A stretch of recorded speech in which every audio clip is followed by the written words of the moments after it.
Thank you. Good morning. Our majority is narrow, but we were happy to add a new member this past week, and we've administered the oath now to Representative Matt Van Epps of Tennessee. You're really going to love him. He's a combat veteran and a dedicated husband and father, a very effective state official from Tennessee, and now he will be representing the folks of Nashville and 14 counties here, and we've added him to his committees this morning formally and officially, so he has hit the ground running. There is a lot going on here. We wanted to talk with you about some of those things this morning, and I'm so grateful for this leadership team for giving you the report so far, and for Representative Kiggins, who is an extraordinary member of Congress, as you know, a decorated veteran and somebody who's so committed to our nation's defense and our military servicemen and women, and her expertise and all these things have been so greatly appreciated. We're glad to have her this morning. Now, look, we've had one of the most consequential, most productive, most successful Congresses in the history of this institution, the 119th Congress. In spite of those small margins, the Republican majority has been working in lockstep with the Republican majority in the Senate, even though that one's small as well, and of course with our strong Republican president and his administration. And the results of that cannot be questioned. And I see this false narrative right now, oh, they haven't done enough. Oh, pray tell. Listen, the Working Families Tax Cut, big beautiful bill, took about 6 months of the first part of this Congress to put together because it was so consequential and so comprehensive. And there are so many things in that bill that our members are going to be so excited to go and run on and talk about in the upcoming election cycle, because we inherited an absolute disaster from the Biden administration. Virtually every area of public policy was decimated, and we had to rebuild from the ground up in many of these places and make all sorts of changes and reforms to get America back again, and we did. We put it all in this one landmark piece of legislation that will have consequences for generations, and it will be seen and written by history to be one of the biggest things that Congress has ever achieved. And among those things was an approach to beginning this affordability agenda, because remember, we inherited massive inflation from the previous administration. It's no secret affordability is a flashpoint, right, in recent weeks, and we had 4 catastrophic years of Bidenomics that we inherited. The Biden administration spent like drunken sailors, and they attempted to tax and regulate their way to prosperity, and we all knew when they were doing it that it would not work. It had exactly the opposite effect. The result was inflation skyrocketed, gas prices reached record highs, homeownership declined, credit card debt increased, all those things that everybody felt and they're still feeling now. Now, the American people gave us a mandate in the election. The president won the Electoral College soundly. He won a big majority popular vote. We got the highest vote total for House Republicans in the history of this institution, and they charged us to go fix this. We began that process with a big, beautiful bill, and we have never let up on the accelerator. We keep it going, day by day, week by week, notching away at this, trying to fix everything that the previous team broke. And now I wish we could flip a switch right after the election and make it all go away, make it all right. But you know that's not how the economy works. It takes some time to implement new policies and root out the bad things, and that's what's happening. It is a fact that the Biden administration and their Democrat enablers in Congress, we cannot forget, wrecked the U.S. economy. That's what happened, and we had to take it over in January. This is why Democrats' newfound claims about affordability are just patently absurd. Okay, here are the facts, and you know this. Many of you don't write about it, but these are the facts. They're undisputed.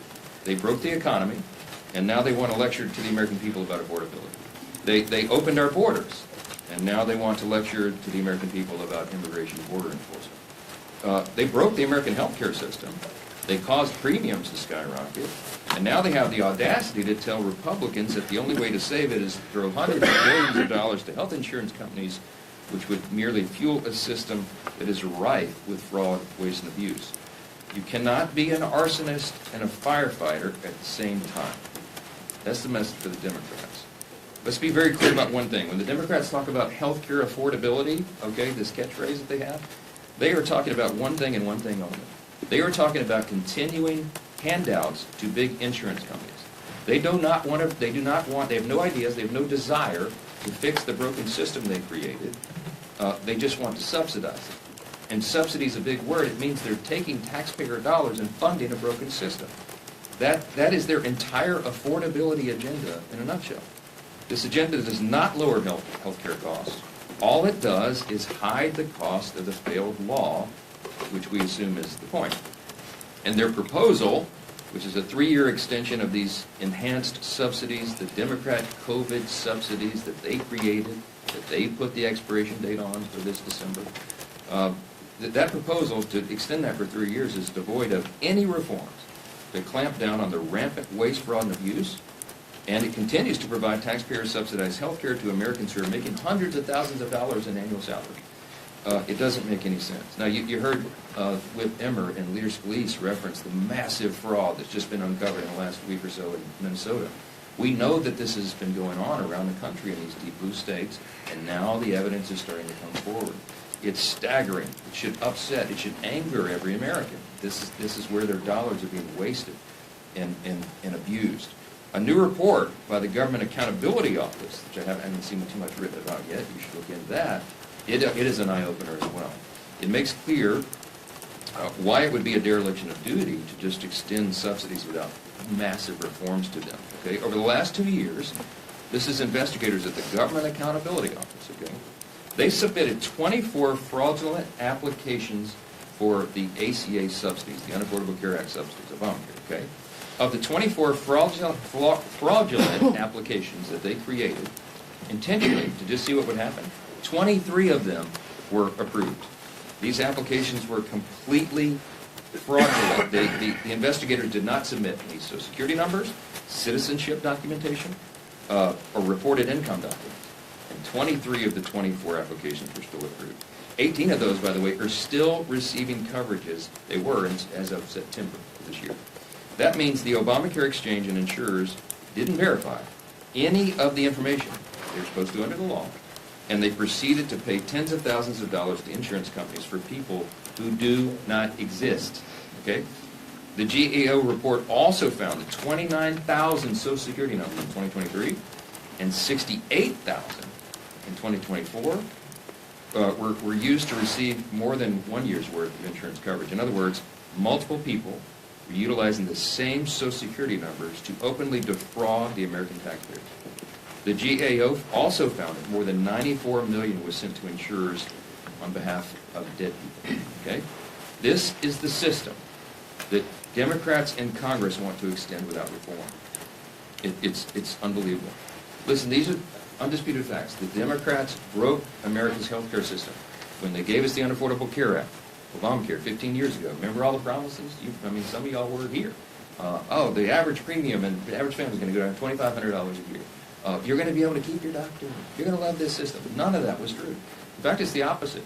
And premiums have risen because they broke the system dramatically over that time. In some areas, as much as 70%, and some over 90%. And those things are still on a trajectory to rise further. Now, what are we going to do about that? The Democrats had a chance to vote to make life more affordable earlier this year in the Working Families Tax Cut, big beautiful bill, and they blew it. The House version of the bill, you may remember, included cost-sharing reductions. We passed that out of the House, we sent it to the Senate, and what that would have done is would have lowered premiums for the average American family by over 12%. Democrats fought to strip that out of the bill. Every American watching today should remember that. The Democrats had a chance to actually lower your premium 6 months ago, but they refused because they wanted to keep health care as a political football. They do not want a solution. They want an issue. That's what this is about. They use the American taxpayers, they admitted themselves during the longest shutdown in U.S. history a few weeks back, as leverage in this cynical political game. So in the coming days, what you're going to see is the other party, the Republican Party, continuing to do the important work that we've already begun to actually lower the cost of health care and reduce fraud, and we hope Democrats will join us in those efforts. There are two parties in this town. One has no intention and no plan and no desire to lower your health care costs. They really haven't put any good idea on the table. They just want to subsidize a broken system. Check them on that. The Republican Party, on the other hand, is already demonstrating that we know how to do this. We're not just talking about it, we've done it. In the Working Families Tax Cut, you will remember, in the Medicaid reforms, we went after program integrity. We didn't change the substance of Medicaid, as they claimed falsely. We went to program integrity. Why? Because we owed that to the American taxpayers. We got ineligible recipients off of Medicaid, and we cut out the fraud, waste, and abuse. And the CBO said they've calculated it saved $185 billion for American taxpayers and reduced premiums. We reformed it to strengthen Medicaid. Those same principles are going to guide us in the months, in the weeks, the days and weeks and months forward. As Leader Scalise noted, we have some low-hanging fruit. We have some things that every Republican agrees to. Democrats won't. Remember, they don't actually want to fix this problem. But you're going to see a package come together that will be on the floor next week that will actually reduce premiums for 100% of Americans who are on health insurance, not just the 7%. Remember, the COVID-era subsidy only covers 7% of Americans, and it was passed and extended without any reforms at all. It would only reduce their premiums by 4%. So they're using that as a red herring. The overall system is broken, and we're the ones that are going to fix it. You will see that laid out. Thanks to the good work of Chairman Cole and all of our appropriators, we have our appropriations process that will be going forward as well. We're moving those through the regular order process, and that's the way it's supposed to work. So you'll see many of those going through the process, and we think we can get it all wrapped up by the end of that deadline on January 30th. And you'll see that process continue over the days and weeks ahead as well. I would say this again. This Congress has been the most productive and successful in the modern era, and I think you can make an argument one of the top 5 of all time. You've heard me say that. Look at the evidence and the facts. Don't listen to the talking points. This team has delivered with small margins what the American people asked us to do and what we promised we would do. And that work has just begun. It will continue in earnest all the way through the end of this year as we sprint through the end of this calendar year and we start the new session in January. We never take our foot off the gas. So with that, take a few questions.